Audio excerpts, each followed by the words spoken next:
Welcome back to another episode of The Fourth Bag. I am here once again live with Dean Lang. And Dean, I see, as always, you have already cracked your beer. Yes. Let me go ahead and crack mine and we'll get this show on the road.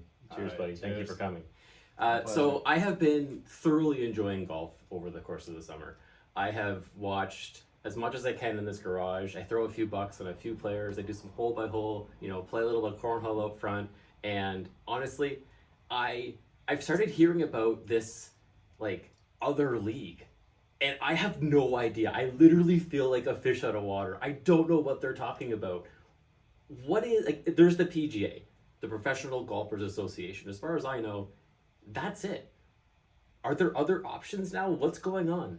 Well, Chris, the Greg Norman and the Saudi government have started an initiative known as the LIV Tour.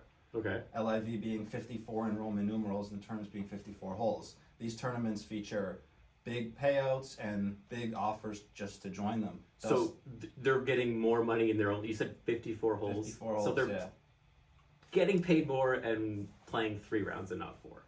That's correct. Okay. Seems interesting. Sounds appealing. How do I sign up? How do you get involved? I don't know how. I think really you just if you want to defect from the PGA to the LIV, I think you just do it. Now, I mean, you have to be kind of a big name to get a big payout. Dustin Johnson got $125 million just to join. Phil Mickelson got $200 million. These are signing bonuses? Yeah, these are basically signing bonuses, and then they get their shot at the payout. But the first tournament was won by Charles Schwartzel, and the second tournament was won by Brandon Grace, and they got $4 million paychecks. And what would the guy who won the PGA tournament, around the same time, what would they be getting? $2 million is a good paycheck for a PGA event. Okay. I mean, these guys can still play the majors, right? But yeah, I mean, the PGA events normally, 1.5 to 2 million would be first prize there. I think the players would be a little bit higher. Right. Now it seems like the PGA plays pretty much every week. Is this LIV playing every week as well? No, they have 8 tournaments spread out over the course of the next several months. They've played 2 and they've got 6 more. Okay. So yeah, I mean, you play less weeks. Is it on TV? Do they have television contracts, or how does that work? Like how can I consume the LIV? I think they're getting on TV. They're not. I haven't seen anything in Canada, but I'm not exactly sure what network it's airing on as of yet. But I mean, I think it's only a matter of time. Do they have galleries, PGA style galleries, where you've got I've watched the Masters. I see the people following Tiger Woods go from hole to hole. Is the LIV picked up in terms of in-person attendance? Do they allow fans? Do they allow spectators? How does that all work? Oh yeah. I mean, you have to allow in-person attendance. That's a good way to generate revenue. So I've been to quite a few cornhole events lately, and it's I would love to see just people come off the street and just watch cornhole. That would be awesome. You have something like the Super Hole challenges, or you've got the big final things. Actually, I'm going down to Worlds, and actually I booked my ticket. I'm gonna show up, and it would be cool just to see people come off the street and watch cornhole. People are coming off the street to watch the LIV.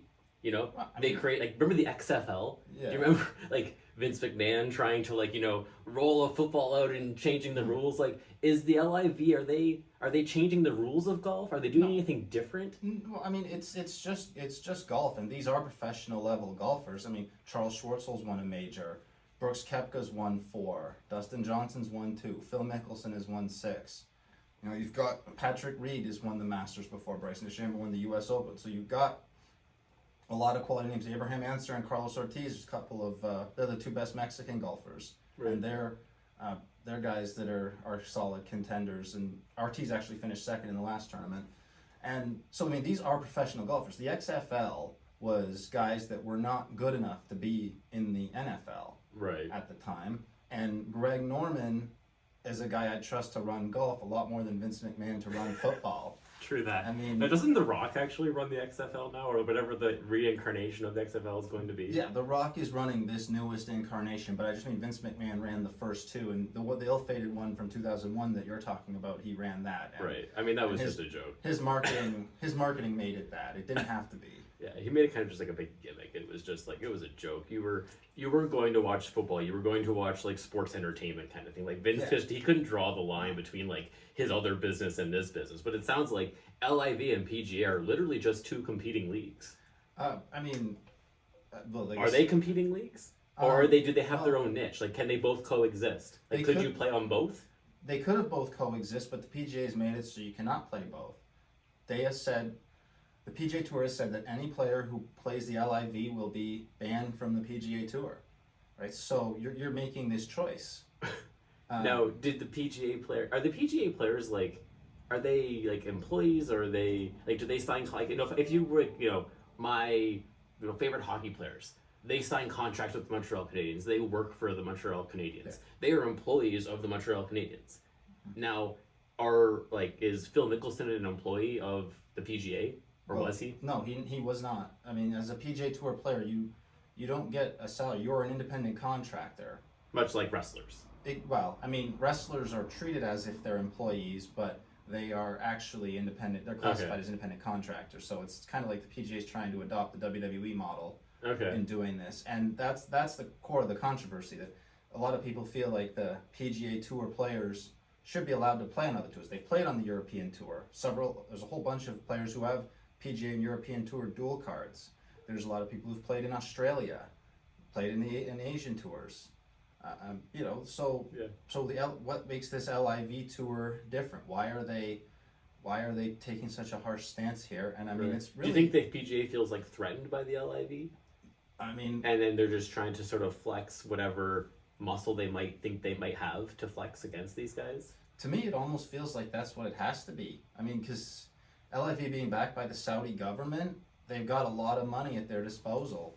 And I mean, I think that's why people are so, the people that look at it negatively are looking at it negatively. But as Greg Norman said, 23 of the PGA Tour sponsors have Saudi money behind them, at least some Saudi money. So it's, it's a really, that's why it's so controversial, Chris, is just that PGA is kind of overstepping its bounds in telling these independent contractors where they can't play, and actually going as far as to ban them for playing the LIV tour events. Now, like, if you're on I was down in Vegas, right, and I remember I met Daniel Negreanu when he brought up the whole, hey, I can kick your ass at cornhole thing, which, by the way, Daniel, that challenge still does stand. I will be at Worlds August 1st, 2nd, and 3rd, and Dean will be there, too. So if you want to play some cornhole, I mean, we'll be there. It'll be fun. But I bring up poker because, Daniel's a guy who can play on the World Poker Tour, the European Poker Tour. He can play in the World Series of Poker. He can play in anything he wants. Yeah. He's just a guy who likes to play poker. Yeah. He can play in any of these leagues he wants. There's tons of leagues, and when Daniel shows up at a tournament, you better believe that people are going to notice, and they're going to want to play too. I want to play where the best play, right? Yeah. And so around here with cornhole, I know we've got a whole bunch of different leagues, and as far as I'm concerned, they're all cornhole leagues. I can go to Barrie and play cornhole. I can go to Brampton and play cornhole. Barrie Cornhole League, Spot 1 Cornhole League, Brant County Cornhole League in Brantford. You got KW Cornhole. You've got all the ones up north. Peterborough Cornhole. Your home clubs. All these guys. For a Joke Cornhole. Yeah. There's all of these cornhole clubs. I feel like as a cornhole player, and I do, I can go anywhere I want and I can play cornhole and have a great time.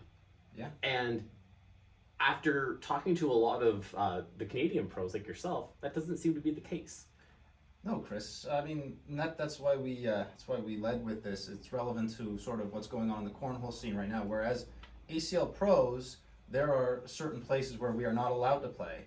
Now, in some cases, that's a directive from the person running the tournament, but in many cases, that's the ACL itself telling the pros that we can't play in these leagues. Yeah. And I mean, I get it to a point, especially if you're a full pro, right? And you're just to be clear, a full pro is. I'm PDC, so in a sense, we're not full pros. You're kind of like the farm team for the pros, and you fill in brackets, that kind of stuff, Yeah, we have to play our way into the main draw if there are free spots. Right. So we're talking about the ACL and the CCL, and the one example that stands out is the Barrie Cornhole. Barrie Cornhole, I know, we're sitting here drinking. You've won your share of events up in Barrie. Back in the day, pre Dean going pro days. Pre-pro, yeah. And having you at those events, like what was that experience like? Like what was it like to play in those tournaments? Oh, I mean, those tournaments were a lot of fun.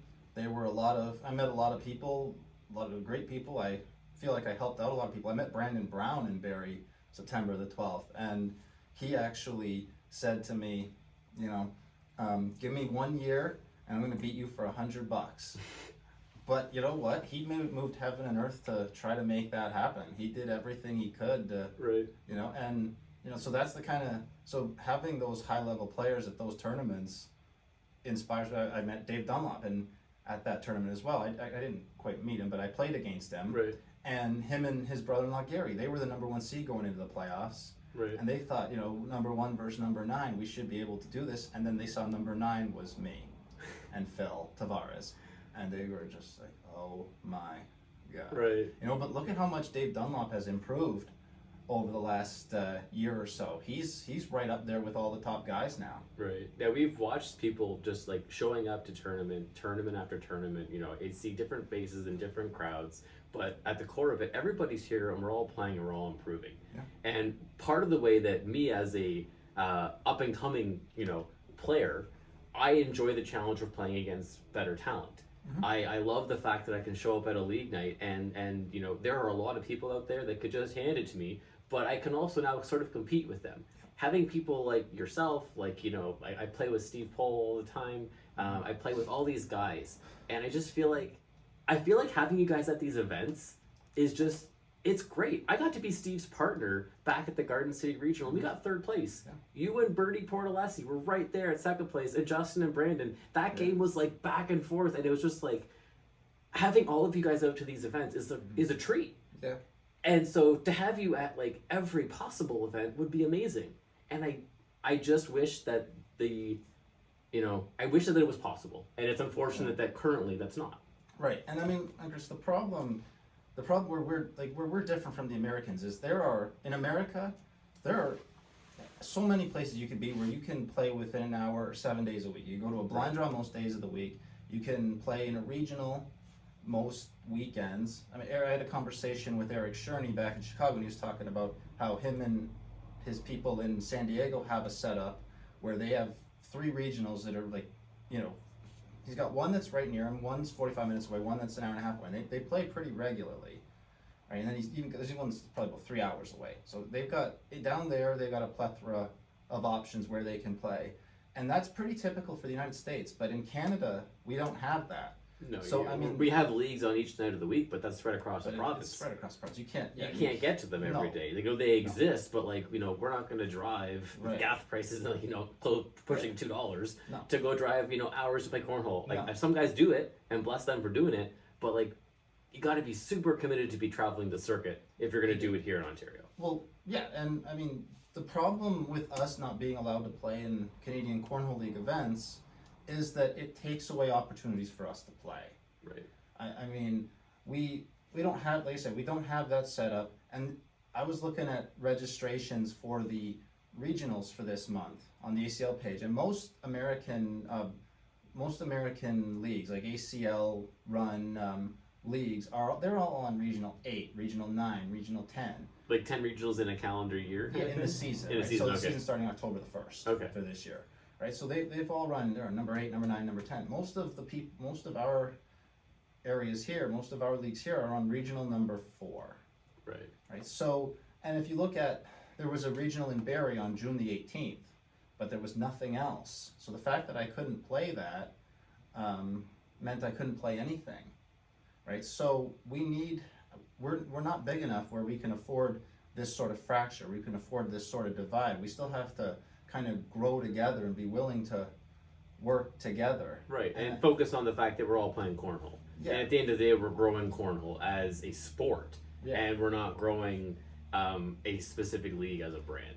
But we are also contributing to that. Mm-hmm. But like having an ACL player in a CCL event, it's just having a cornhole player playing cornhole.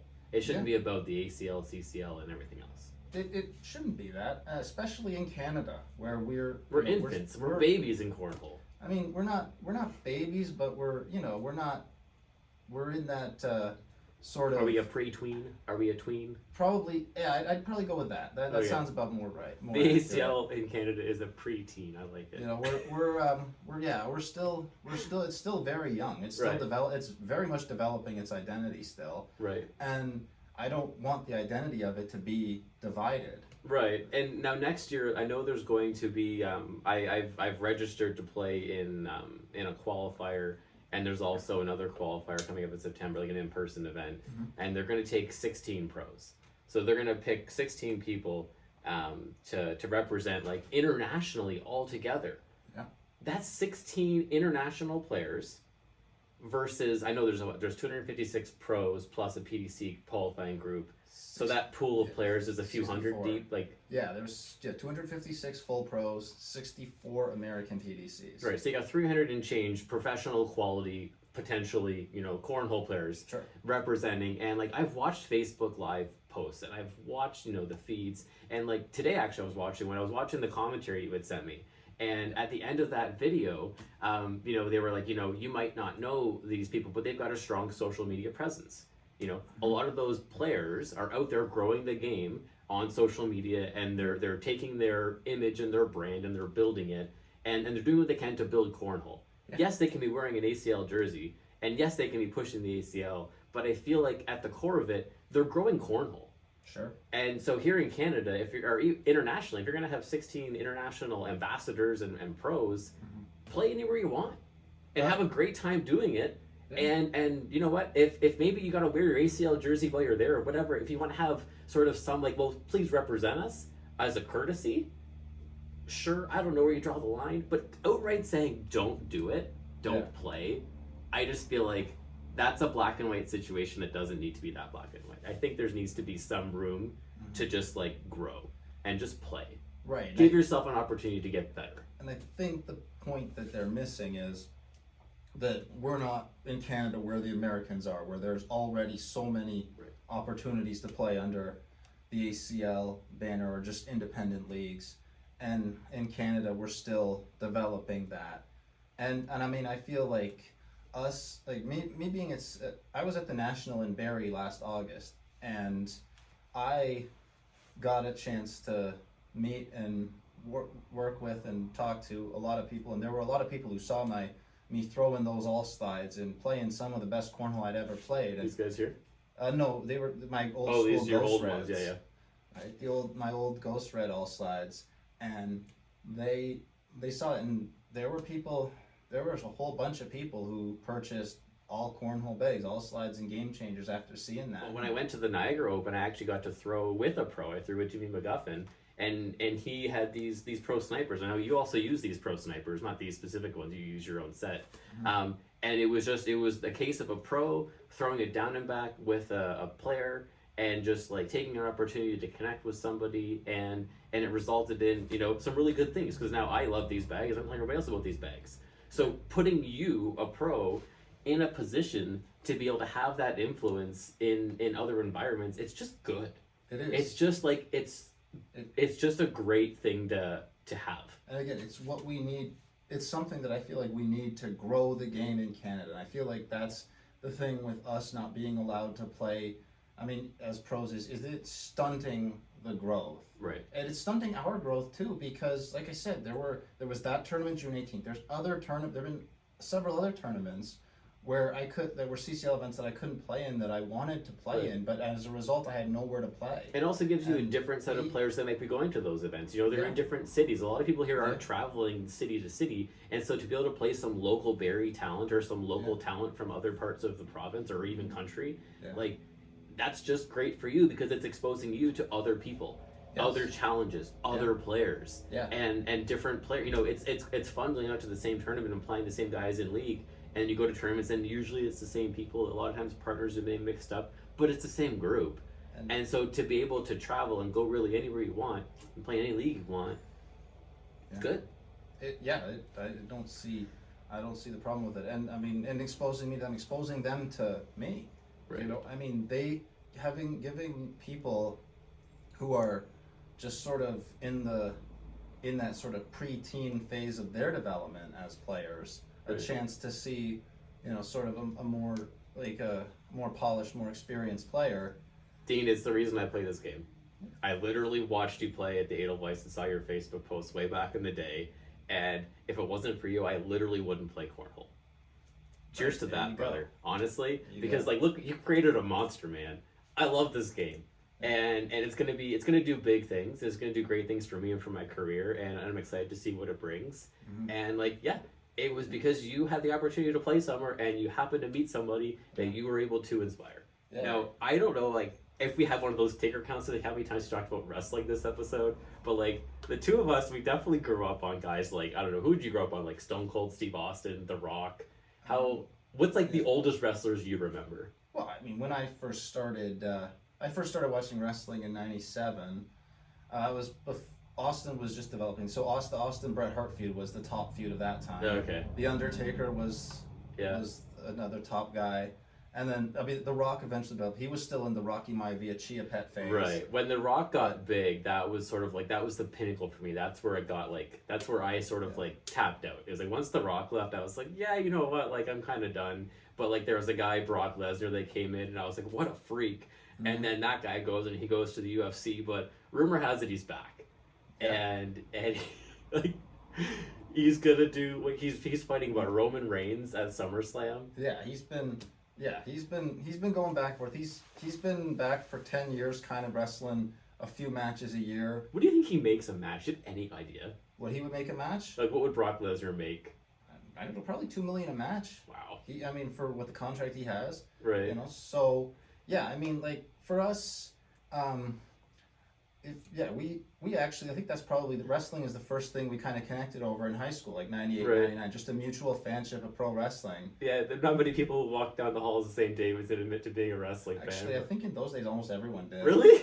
Remember how, I mean, it was so popular that I think if you didn't watch wrestling, you were in the minority back, you know, in the fall of 98. Maybe I'm thinking university, because as I got older, it was kind of like, sorry, you're still watching wrestling? By 2003 and 2004, wrestling wasn't as cool anymore. Right. You know, I mean, like, you had the Attitude Era with Austin and McMahon. Yeah. And you had The Rock emerging from his Rocky Maivia cocoon. And like, look at The Rock now, man. Oh, he's the biggest star in Hollywood. Like, he's the biggest, like, the guy he's doing it right. He's a pleasure to watch. I follow him on Instagram, and every once in a while I see one of his posts pop up, and it's just like an inspiration. Like, the guy just, like, he's just so on point, so on brand, and he's just, like, he's built this empire.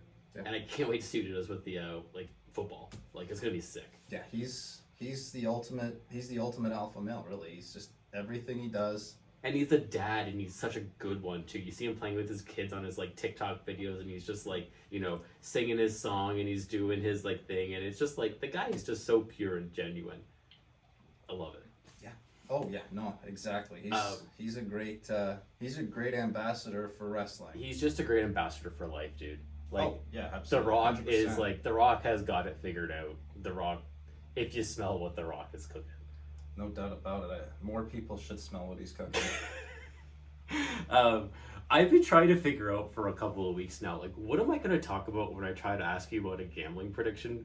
And, like, we've already touched on so many things in terms of summer. There's just, like, I'm grasping at straws, but what do you think about making a prediction about SummerSlam and this Brock Lesnar Roman Reigns match?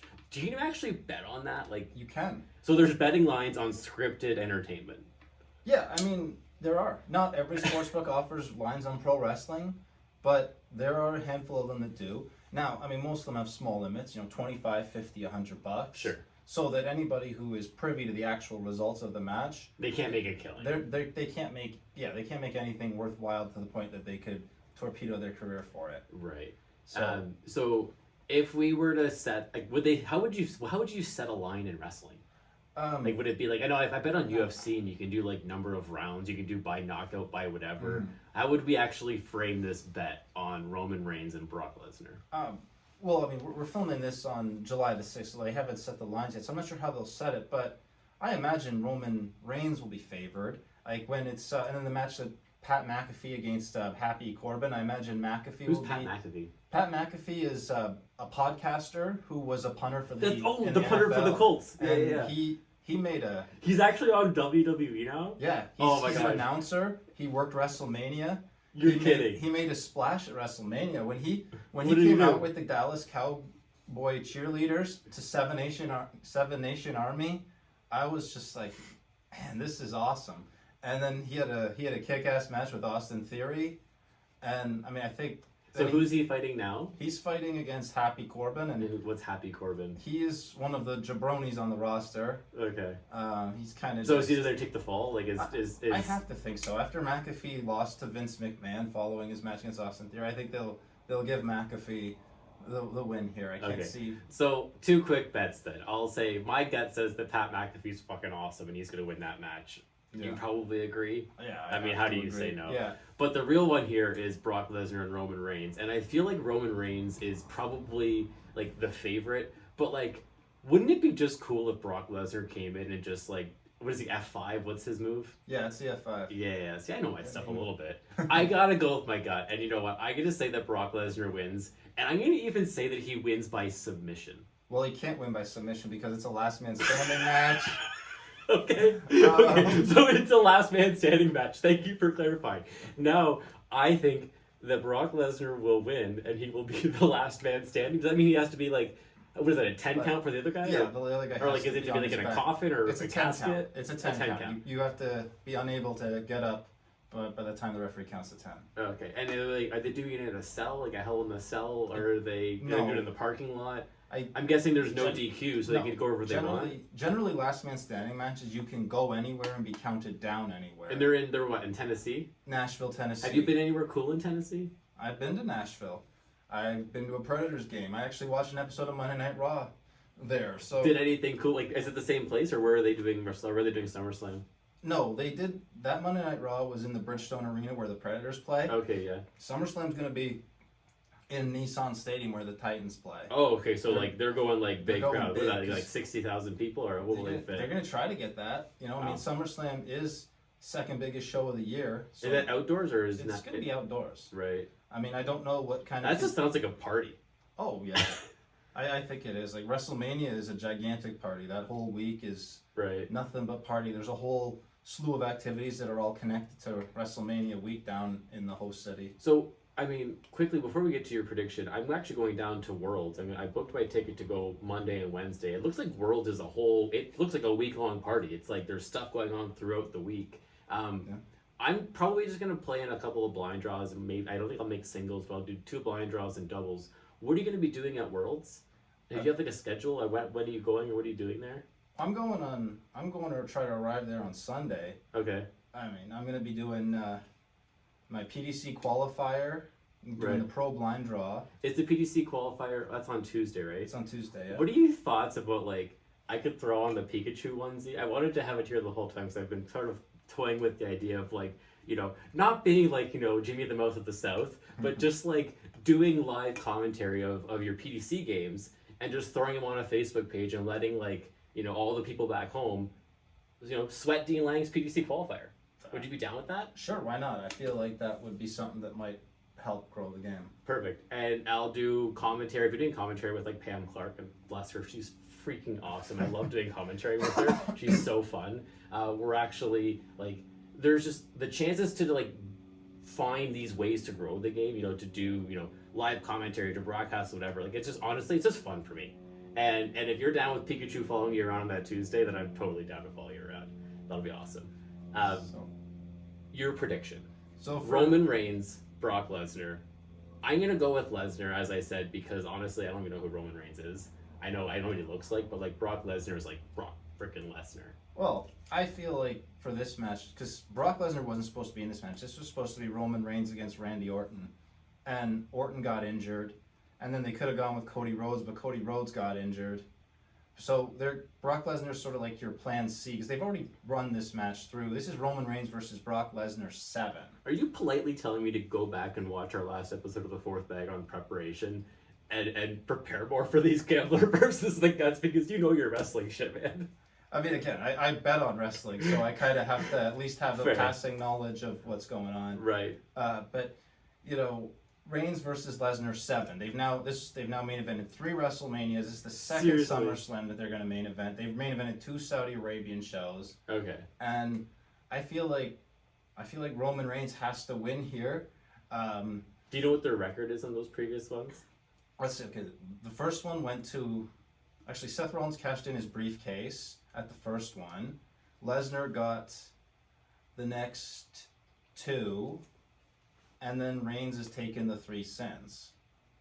But I feel like So Reigns is on a streak. Is Lesnar due? Like, if I just take those specific facts, I'm like, okay, maybe it's Lesnar, but maybe it's just Reigns, and then Reigns just says like, this is it. I'm done with you. I beat you 4 times now. Like, no more.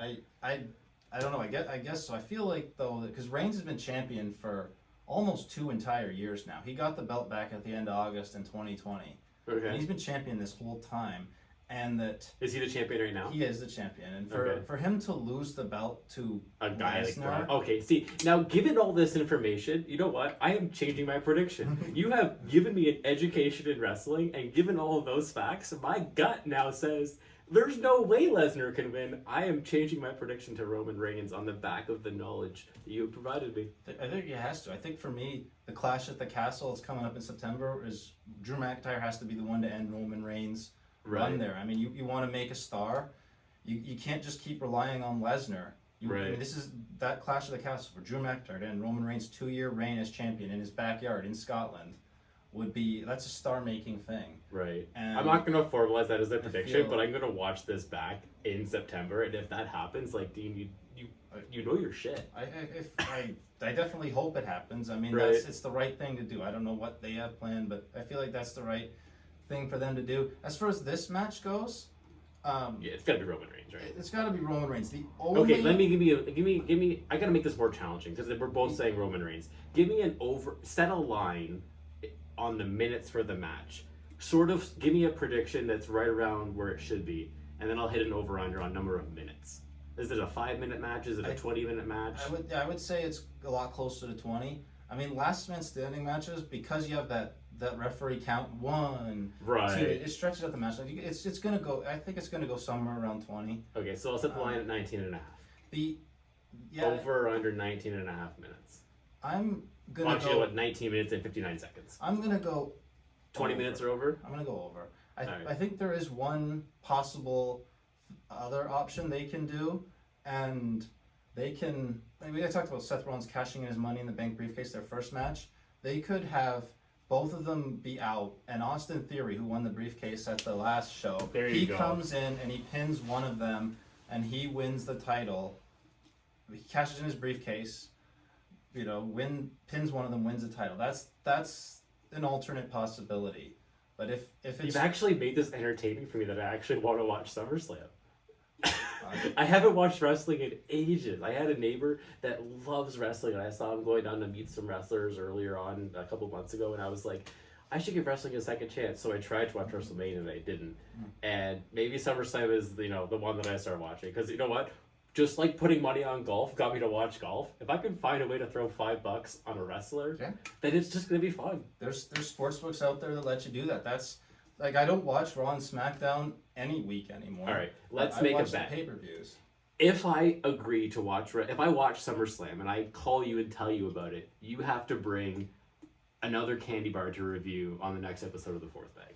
Okay, that's a deal. I will watch SummerSlam if you bring me more chocolate bars. That's a deal. Cheers. All right. As I've been talking about all these things, I'm thinking to myself, how is it that I can literally bring up any random thing and you know how to bet on it? I just we start talking about wrestling and you're like, yeah, I bet on wrestling and I do this. I got a buddy at baseball who bets on sumo wrestling. Have you ever bet on sumo? Can't say I have. Okay, so if you ever go on your Bet365 app and just scroll, it's so fun because you can literally bet on anything. Right. And I felt like when we start talking about wrestling, I'm like, how, can you just watch this stuff so I don't have to watch it? Well, I mean, for me personally, I don't actually watch wrestling week to week, but I do watch the pay-per-view events because I can bet on them. Fair. And you can't bet on Raw matches and not whatever. usually. It's Okay. very rare. So it's just the big pay-per-views you can bet on. If there was a big title match on TV, there might be a couple sportsbooks that would offer it, but generally it's just the pay-per-views. And they'll actually also offer AEW pay-per-views to bet on too. Okay. But But I also, I don't watch wrestling every week, but I do listen to the Solomonster Sounds Off podcast So every the week. Salamander. Solomonster. Jason Solomon. Okay. And he calls himself the Solomonster. Okay. He does a podcast every week, and I listen to that, so I know, I have some idea how to bet on these matches. Right. So you're not actually like this, like you're not watching Monday Night Raw. No. And Thursday Night SmackDown or whatever else. No, I don't. But he is perfect his show is perfect for the lapsed wrestling fan. Right. He's like, he watches wrestling, so we don't have to. You literally have me intrigued. I'm going to check out this guy's podcast because honestly, if it means that I can enjoy wrestling, it's kind of like enjoying cornhole, getting all the entertainment of us talking about literally anything random. Yeah. But like, I like podcasts. These are fun. Yeah. Are we gonna roll this? Like, do you want to just keep rolling? Not right now for another episode, but just in general. Oh yeah, definitely. I mean, we talked about like, different topics in the future, but I feel like we've got something here, and I feel like once the season turns and we actually have like fantasy football to talk about and things like that, football games, like now you're talking more my wheelhouse. I feel like now I can contribute to the conversation. Yeah. Yeah, let's just keep doing this. It started out as cornhole, but honestly, I feel like it's just evolving, and I love that. Yeah, exactly. All right, dude. I mean, I feel like this is like a TV show where cornhole's the main character, but we're introducing secondary characters and ancillary characters. And more chocolate bars if I watch SummerSlam. And more chocolate bars if you watch SummerSlam. That's one of those. That is like I can't let you forget that. Honestly, dude, like if we start making like Marcy, is it Marcy or Macy? Marcy's playground. Like I will always find a reason to find a way to get you to bring chocolate bars. You don't have to bring them every time, but honestly, if I ask you to bring a chocolate bar, please have one. I love my candy bars. Absolutely, 100%. All right, buddy. All right. Good luck tonight. Take care. You too.